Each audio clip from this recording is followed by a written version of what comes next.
The Pacific Coast Highway stretches endlessly before him, salt air streaming through the window of a modest sedan. At 69, Tom Hanks drives these familiar California roads with the practiced ease of someone who's been running toward something, or perhaps away from it, for most of his life. His hands, weathered now by time and the relentless California sun, grip the steering wheel with the same quiet intensity that once commanded spacecraft in Apollo 13 and commanded our hearts in Forrest Gump. But today, there's something different in those eyes that have reflected our dreams back at us for over 4 decades. A weight that wasn't there when he first stumbled onto our screens as a cross-dressing advertising executive, or when he made us believe a volleyball could be a best friend. It's the weight of being universally beloved in a world that devours its heroes, of carrying the hopes and nostalgia of generations, of being called America's dad when your own relationship with fatherhood began fractured and remains complicated. The radio plays softly, probably a classic rock station, the kind that soundtracks memories he can no longer separate from the characters he's played, because after nearly 5 decades in Hollywood, the line between Tom Hanks the person and Tom Hanks the idea has blurred beyond recognition, and that blurring, that slow dissolution of self into symbol, might be the cruelest irony of all. He passes the exit for Malibu, where so many of his Hollywood contemporaries have retreated behind gates and security systems. But Tom keeps driving, perhaps toward his modest home in the Pacific Palisades, perhaps nowhere in particular. The destination matters less than the movement, the temporary illusion of control that comes with choosing your own direction. But to understand how we got here, how the man who taught us that life is like a box of chocolates became trapped in a box of his own making, we need to go back to the beginning. This is the story of what happens when being loved by everyone means being truly known by almost no one. It's about the hidden costs of becoming an institution, the loneliness that lives at the center of universal adoration, and the quiet tragedy of a man who spent his life making us feel less alone while becoming increasingly isolated himself.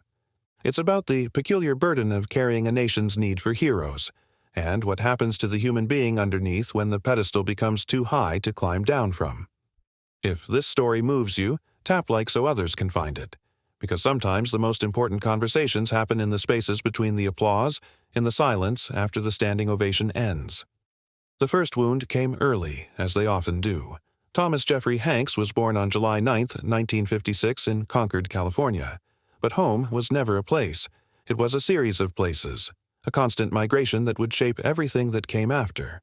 His father, Amos, was a chef who chased work up and down the West Coast following seasonal employment from restaurant to restaurant like a culinary nomad. His mother, Janet, tried to hold the center, but some centers cannot hold.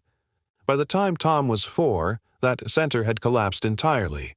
His parents divorced in 1960, and what followed was a childhood in motion. 10 different schools in 12 years, a parade of stepmothers and step-siblings, and the exhausting work of constantly reinventing yourself for new audiences. Each move meant new classrooms where he was the outsider, new neighborhoods where he had to prove himself, new family configurations that shifted like sand beneath his feet. In Skyline High School in Oakland, then Clear Lake High in Northern California, Tom learned the survival skill that would later make him millions: how to become whoever people needed him to be. The funny kid when the room was too serious, the serious kid when everyone else was joking, the chameleon who could blend into any social ecosystem without ever truly belonging to any of them. "I was a weird kid," he would later say, and there's something telling in that simple admission. Not difficult, not troubled, weird. The kind of kid who notices too much, who studies faces and voices and gestures like they're secret codes, who learns that if you can make people laugh, they're less likely to leave, who discovers that performance isn't just entertainment, it's survival. The loneliness of those years would haunt him decades later. In interviews, he speaks carefully about his childhood, protecting the privacy of family members while acknowledging the fundamental rootlessness that shaped him. "We moved around a lot" becomes the diplomatic way of saying, "I never felt like I belonged anywhere." But there were glimpses of something else, moments when the performing felt like more than survival. In 8th grade, playing in a school production, Tom felt the drug-like rush of collective attention, the way a room full of people could become a single organism responding to something he was doing. It was power, but it was also connection, the closest thing to belonging he had ever experienced. The first time he stepped onto a stage as an adult, it was 1974 at Chabot College in Hayward, California. The production was The Two Gentlemen of Verona, and Tom played Proteus, a character who betrays his best friend for love, who discovers that wanting something badly enough can make you capable of terrible things. Even then, at 18, he was drawn to stories about good men who make bad choices, about the thin lines that separate heroes from cowards.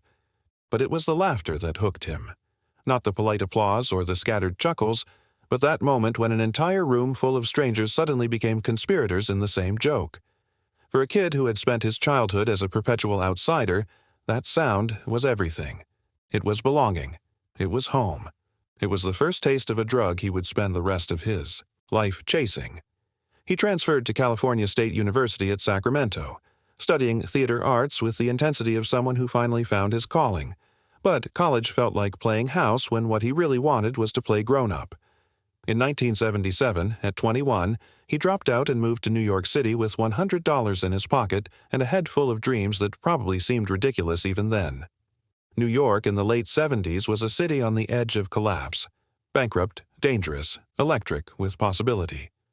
Tom survived on peanut butter sandwiches and the occasional callback, sleeping on friends' couches and learning the particular loneliness of being young and broke in a city that doesn't care about your potential. He waited tables, answered phones, took any job that would leave him free for auditions. The rejection was constant and brutal. Casting directors who wouldn't remember his name, directors who wouldn't meet his eyes, agents who wouldn't return his calls. But each no taught him something about the business he was desperate to enter. He learned to read rooms, to adjust his energy to match what people wanted, to become smaller or larger depending on what the moment required. The Great Lakes Theater Festival in Cleveland offered him $200 a week and all the Shakespeare he could handle. It wasn't Broadway, but it was professional theater, and for Tom, that was close enough to heaven. He threw himself into roles with the desperate intensity of someone who finally found his place in the world. The Taming of the Shrew, The Two Gentlemen of Verona again, Measure for Measure, classic stories about identity, deception, and the masks we wear to survive. In Cleveland, something shifted. The other actors began to notice him. Directors began to remember his name. He wasn't just another aspiring performer anymore. He was becoming a professional. But with that recognition came the first taste of what success would cost. The late nights, the constant travel, the way the work consumed everything else in his life. The Call came in 1980, and it changed everything. Bosom Buddies, a sitcom about two men who dress as women to live in an affordable all-female apartment building, was exactly the kind of high-concept comedy that network executives loved and critics dismissed. The premise was ridiculous, the scripts were uneven, but for Tom, it was a paycheck and a ticket back to Los Angeles, back to the dream that had started in those high school theater classes. Working alongside Peter Scolari, Tom discovered the peculiar alchemy of television comedy, the way a silly premise could become genuinely funny through sheer commitment. But more importantly, he learned about the machine of Hollywood production, the relentless schedule, the constant pressure to deliver, the way network executives could change everything with a phone call. The show lasted 2 seasons, long enough for America to notice him, short enough to avoid typecasting. But even then, there were signs of what was to come. Fan letters started arriving, women who found him charming, men who found him relatable. He was handsome, but not threateningly so, funny but not mean, talented but not intimidating. He was, as one critic would later write, aggressively likable. But likability, Tom was learning, could be its own prison. The same qualities that made him appealing to audiences made him valuable to executives who saw him as a safe bet, a bankable star who could carry a project without causing trouble. The problem with being seen as safe is that safety becomes your defining characteristic. Splash came in 1984, and suddenly Tom Hanks was a movie star. The romantic comedy about a man who falls in love with a mermaid earned $69 million domestically and established him as Hollywood's go-to everyman. Director Ron Howard saw something in Tom that Tom was still discovering about himself, the ability to make the impossible seem plausible, to ground fantasy in genuine emotion. But the success brought new pressures. Entertainment reporters who had never cared about his private life suddenly wanted to know everything: who he was dating, where he lived, what he ate for breakfast. The first marriage to actress Samantha Lewis in 1978 had already produced 2 children, Colin in 1977 and Elizabeth in 1982, and was showing the strain that comes when one partner's life becomes public property while the other remains private. The paparazzi were still relatively new in the mid-'80s, but Tom got his first taste of what it meant to have strangers document his daily life. Photographers outside restaurants, reporters calling his friends, the gradual erosion of the boundary between public and private self. It was the price of success, everyone said, but no one had warned him how expensive that price would become. Big arrived in 1988 like a thunderbolt. Playing a child trapped in an adult's body, Tom accessed something pure and joyful that audiences had been hungry for without knowing it. The scene of him playing the giant piano at FAO Schwarz became iconic instantly, but it was the smaller moments that revealed his true gift, the way he held a corn dog like it was sacred, the wonder in his eyes at a simple magic trick, the complete commitment to childlike amazement that never felt false or calculated. Director Penny Marshall pushed him to find the child within himself, to remember what it felt like before the world taught him to be careful with his enthusiasm. The performance required him to access parts of himself that he had been trained to suppress: the vulnerability, the openness, the willingness to look foolish in service of something true. The movie earned $151 million worldwide and his first Academy Award nomination. At the ceremony, sitting in the audience in his rented tuxedo, Tom looked like he belonged. But belonging in Hollywood, he was learning, meant never really belonging anywhere else. The invitation-only parties, the private screenings, the industry events where everyone knew his name but no one knew who he really was. Success bred more success. Turner and Hooch, The Burbs, Joe versus the Volcano, each film adding to his reputation as the most reliable leading man of his generation. But reliability, in Hollywood terms, often means predictability. Studio executives began to see him as a safe bet, the kind of actor who could open a movie based on his name alone. Yet beneath the growing fame, cracks were forming. His first marriage ended in divorce in 1987, another casualty of the impossible math of Hollywood relationships. The guilt of that failure, the way his career ambitions had collided with his role as husband and father, would haunt him for years. In interviews, he spoke carefully about the divorce, taking responsibility while protecting the privacy of his ex-wife and children. The end of his first marriage coincided with a period of professional uncertainty. Were the comedies getting too silly?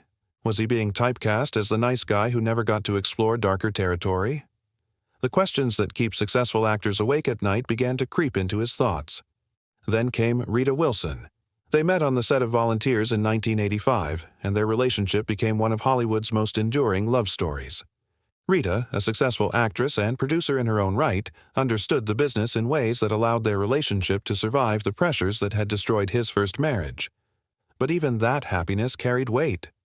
Being half of a beloved couple meant living up to public expectations of what perfect love should look like, performing happiness even on days when happiness felt like work. Their wedding in 1988 was a small, private ceremony, but it couldn't escape public scrutiny. Every anniversary became a news story. Every public appearance together was analyzed for signs of marital happiness or discord. The pressure to be the perfect Hollywood couple was immense, and both Tom and Rita felt it keenly. Philadelphia in 1993 changed everything again. Playing Andrew Beckett, a lawyer with AIDS-fighting discrimination, Tom tackled subject matter that other leading men avoided. The role required him to lose 35 pounds and confront mortality in ways that most 37-year-olds never have to consider. But more than that, it required him to represent hope for a community that had been largely ignored by mainstream Hollywood. The weight of that responsibility was crushing. Tom spent months researching the role, meeting with AIDS patients and activists, trying to understand the depth of pain and resilience he was being asked to portray. Every conversation was a masterclass in suffering he could never fully comprehend. Every interview a reminder of his own privileged position as someone playing tragedy rather than living it. The physical transformation was brutal. Losing weight for the role meant constant hunger, dizzy spells during filming, the strange experience of watching his face change in the mirror each morning. But the emotional preparation was even harder. How do you access the desperation of someone fighting for their life when your own life has been blessed with almost unprecedented success? The Oscar win that followed, his first, should have been pure triumph. Instead, it felt like borrowed glory, a recognition that belonged to the real Andrew Becketts who would never get their moment on that stage. In his acceptance speech, Tom thanked his high school drama teacher and his former classmate who had died of AIDS. but the words felt inadequate to capture the complexity of what he was feeling. Forrest Gump arrived a year later, and with it, a level of fame that felt almost supernatural. The film earned $677 million worldwide and won 6 Academy Awards, including Tom's second consecutive Best Actor trophy. The character of Forrest became shorthand for American optimism, and Tom became its embodiment. "Life is like a box of chocolates" entered the cultural lexicon, and suddenly everyone wanted a piece of the man who had delivered that line. But the success of Forrest Gump created an impossible standard. How do you follow a character who touched every major moment of American history? How do you top a performance that defined a generation's understanding of innocence and perseverance? The answer, Tom discovered, was that you don't. You just keep working, keep searching for the next role that might come close to matching what you've already achieved. The film's cultural impact was immediate and overwhelming. Suddenly, Tom Hanks wasn't just an actor, he was a symbol of American decency, a walking embodiment of the values that people wanted to believe still existed. Strangers approached him on the street, not just as fans, but as if he were a long-lost friend, someone who had personally guided them through their own struggles with his portrayal of simple goodness triumphing over adversity. The diagnosis came quietly, the way life-changing news often does. It was October 2013, and Tom was on The Late Show with David Letterman, ostensibly there to promote Captain Phillips. But the conversation turned, as it often did with Letterman, to more personal territory. "I went to the doctor, and he said, 'You know those high blood sugar numbers you've been dealing with since you were 36? Well, you've graduated. You've got type 2 diabetes.'" He delivered the news with characteristic humor, making jokes about his weight and his love of ice cream. But for those who knew how to listen, there was something else in his voice, a tremor of vulnerability that rarely surfaced in his public appearances. At 57, Tom Hanks, the man who had made a career out of characters who overcame impossible odds, was facing his first truly unbeatable opponent, time itself. The diabetes wasn't just a health issue, it was a reckoning with decades of choices. The stress eating on movie sets, the irregular schedules that made proper nutrition nearly impossible, the constant pressure of maintaining his image while neglecting his body's most basic needs. The irony wasn't lost on him that the same dedication to his craft that had brought him success was now threatening his health. But perhaps more devastating than the physical diagnosis was what it represented, the beginning of the end of invincibility. For an actor who had built his reputation on reliability, on always being able to deliver what was asked of him, the admission of physical limitation felt like professional suicide. Would directors still trust him with physically demanding roles? Would studios still see him as bankable if he couldn't guarantee his health through long, grueling shoots? The body that had carried him through war zones in Saving Private Ryan, survived on a deserted island in Cast Away, and danced on giant pianos in Big was sending him a message he couldn't ignore. The performance had to change, because the performer was changing. The years that followed brought a series of smaller reckonings, each one chipping away at the invincibility that had seemed so natural in his younger days. Cloud Atlas in 2012 was ambitious but polarizing, a 3-hour epic that asked audiences to follow interconnected stories across centuries. Critics were divided, audiences were confused, and Tom found himself defending a project that refused to fit into the neat categories that had defined his career. Captain Phillips in 2013 earned him another Oscar nomination, but the physical demands of the role, shot largely on water in challenging conditions, left him exhausted in ways that previous films hadn't. The famous final scene, where his character breaks down after his rescue, drew from a well of emotion that Tom hadn't known existed within himself. It was powerful filmmaking, but it left him drained in ways that took months to recover from. A Hologram for the King in 2016 was well-reviewed but barely seen, another reminder that the landscape of Hollywood was shifting beneath his feet. The kind of mid-budget, character-driven films that had been his specialty were becoming extinct, squeezed out by superhero blockbusters and streaming content. For the first time in decades, Tom Hanks' movies were not guaranteed hits. Meanwhile, the diabetes demanded daily attention that he had never had to give to his health before. Blood sugar monitoring became a constant companion. Medication adjustments required ongoing medical supervision. Dietary restrictions eliminated foods that had been comfort for decades. For someone who had spent his career making the extraordinary look effortless, the ordinary suddenly required enormous effort. The isolation was perhaps the hardest part to bear. How do you complain about the burden of universal love?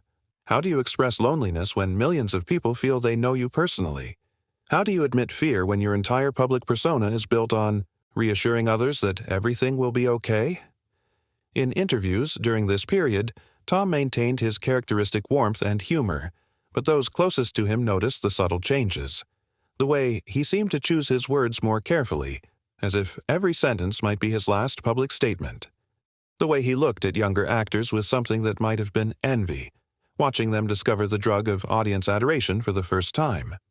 Social media amplified both his reach and his isolation exponentially. Twitter gave him direct access to millions of fans, but the feedback loop was dizzying. Every casual observation became a news story. Every family photo became public property. Every attempt at normal human communication was dissected by strangers who felt entitled to opinions about his private life. The line between Tom Hanks the person and Tom Hanks the brand had all but disappeared. The political climate of the late 2010s brought new challenges that he had never had to navigate. As someone who had always been careful to remain above partisan politics, a position that had served him well when the country felt more unified, Tom found himself in an impossible position. Say nothing and risk seeming indifferent to genuine suffering. Say something and risk alienating half your audience. The luxury of being universally beloved became a straitjacket when the country itself could no longer agree on what was worth loving. Then came March 2020, and with it, a new kind of isolation that made his previous loneliness seem quaint by comparison. Tom and Rita became among the first high-profile celebrities to test positive for COVID-19 while in Australia, where he was filming Baz Luhrmann's Elvis. The diagnosis made international headlines, and suddenly the man who had spent decades entertaining others found himself at the center of a global health crisis. The irony was crushing. At exactly the moment when the world needed entertainment most, when people were trapped in their homes, afraid and uncertain, Tom found himself unable to work, unable to provide the comfort that had become his trademark. Instead, he became a patient, a statistic, a reminder of the virus's indiscriminate reach. At 69, Tom Hanks has achieved something that few actors ever do. He has become larger than any single role, more recognizable than any character he's ever played. But that achievement comes with its own particular melancholy. When you become an institution, you stop being a person in the public eye. You become a symbol, and symbols can't have bad days, can't express doubt, can't admit to the very human fears that visit everyone in the quiet hours before dawn. His recent work reflects this reality with a poignancy that younger audiences might miss. News of the World in 2020 cast him as Captain Jefferson Kyle Kidd, an aging Civil War veteran traveling the American frontier, reading the news to isolated communities hungry for connection with the wider world. It felt like metaphor made manifest. Tom as the man who brings stories to people who need them, who connects the disconnected across vast distances of time and geography. But it also felt like a goodbye to something, though none of us could say exactly what. Perhaps it was farewell to the more innocent version of America that his characters had always embodied, or perhaps it was simply the acknowledgement that even the most beloved storytellers eventually become part of history themselves. Elvis in 2022 saw him take on Colonel Tom Parker, the Dutch carnival barker who became Elvis Presley's manager and, arguably, both made and destroyed the King's career. It was a dark role for Tom, requiring him to embody manipulation and greed in ways that felt almost physically uncomfortable to watch. The prosthetics and accent created a barrier between the audience and the performer they knew, allowing him to disappear into villainy in ways his natural likability had never permitted before. But perhaps that was the point. Perhaps, at this stage of his career, he needed to explore the shadows he had spent decades avoiding, to complicate the simple goodness that had become both his blessing and his burden. Playing Parker allowed him to examine the dark side of entertainment, the way beloved figures can be consumed by the very machinery that makes them famous. The health management continues as a daily reality that cannot be wished away or overcome through willpower alone. The diabetes requires constant attention, insulin monitoring, dietary restrictions that remind him several times each day that his body is no longer the reliable instrument it once was. The years of physical demands from his roles, the weight loss and gain, the stunts, the emotional intensity, have taken their cumulative toll in ways that are only now becoming apparent. He moves more carefully now, sits down between takes more often, considers the physical demands of roles in ways he never had to when invincibility felt like his birthright. The body that once seemed capable of anything is finally admitting its limits, and with those limits comes a different relationship to his craft. But there's a different kind of grace in these limitations, a depth that wasn't available to the younger man who could do anything but wasn't sure what was worth doing. Watch him in recent interviews, and you'll see something that wasn't there in his hungrier years. Stillness. The manic energy that once drove him from role to role, project to project, has been replaced by something deeper and more sustainable. He chooses projects more carefully now, not because he has to, but because he wants to. His relationship with Rita has deepened into something that goes beyond the fairy tale marriage the public celebrates. They are partners in the truest sense, having navigated fame, illness, and the particular loneliness that comes with being public property together. Their children, Colin and Truman from their marriage, Elizabeth and Chet from his first, have grown up to become artists in their own right, carrying forward the family tradition while forging their own paths through the complicated landscape of inherited celebrity. The loneliness that has been his constant companion since childhood remains, but it has been joined by something else. Acceptance. Tom seems to have made peace with the peculiar burden of being universally beloved, understanding now that love from millions of strangers, while real and meaningful, is different from the love of family and close friends. Both have value, but only one can sustain you through the long nights of doubt that visit every human heart. There's wisdom in his recent public appearances that wasn't there before, a gravitas that comes not from taking himself more seriously, but from understanding more clearly what is actually serious. He speaks more slowly, chooses his words more carefully, listens more intently. He's less concerned with being entertaining and more focused on being authentic, even if authenticity means admitting to uncertainty, fatigue, or the simple human experience of not always knowing what comes next. The tragedy of Tom Hanks at 69 isn't that he's unhappy or unsuccessful. The tragedy is subtler and more poignant. The very thing that made him beloved, his ability to reflect our best selves back at us, to embody the decency and resilience we want to believe still exists, has made genuine human connection almost impossible.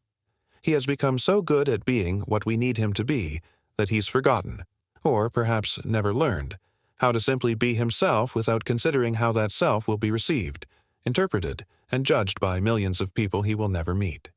But maybe that's not entirely tragic. Maybe there's honor in being the mirror that helps others see their own humanity more clearly. Maybe there's dignity in carrying the weight of public expectation so that others can feel lighter, more hopeful, more connected to something larger than themselves. Maybe the real tragedy would be if he stopped caring about the responsibility that comes with being loved by millions, if he retreated into cynicism or bitterness instead of continuing to show up, day after day, as the person we need him to be. The Pacific Coast Highway stretches endlessly still, and somewhere on those familiar roads, Tom Hanks continues his journey between who he was and who he's becoming. At 69, he remains one of our most beloved actors, but more than that, he's become something rarer and more valuable. A man who has chosen to bear the weight of public love with grace and dignity, even when that weight threatens to crush the private person underneath. The cost of that choice is written in the careful way he moves through the world now, in the measured cadence of his speech, in the way he looks at interviewers as if he's trying to remember what it felt like before every conversation became public record. But the reward is there too, visible in the countless lives touched by his work, in the comfort his presence brings to those who need reminding that goodness still exists, that decency is still possible, that sometimes the simple act of showing up and doing your best is heroic enough. The diabetes will continue to require management, the loneliness will continue to be his companion, and the weight of being everyone's favorite human being will continue to press down on shoulders that are no longer young. But Tom Hanks will continue to carry it all, because that's what he's always done, found a way to bear what seems unbearable, to make what seems impossible look effortless, to transform private pain into public grace. If you've stayed with this story until the end, consider hitting like and subscribing. It helps others discover these deeper conversations about the people who shape our culture and carry our dreams. And here's the question I'll leave you with. Which moment in Tom Hanks' journey resonated most deeply with you? And what does that say about your own relationship with success, love, and the masks we all wear to navigate this complicated world? What would it cost you to be loved by everyone, and would you be willing to pay that price? Some stories don't have endings, only pauses between chapters, and perhaps that's the most human truth of all. The road continues, the performance goes on, and somewhere between the person and the persona, Tom Hanks keeps driving toward whatever comes next.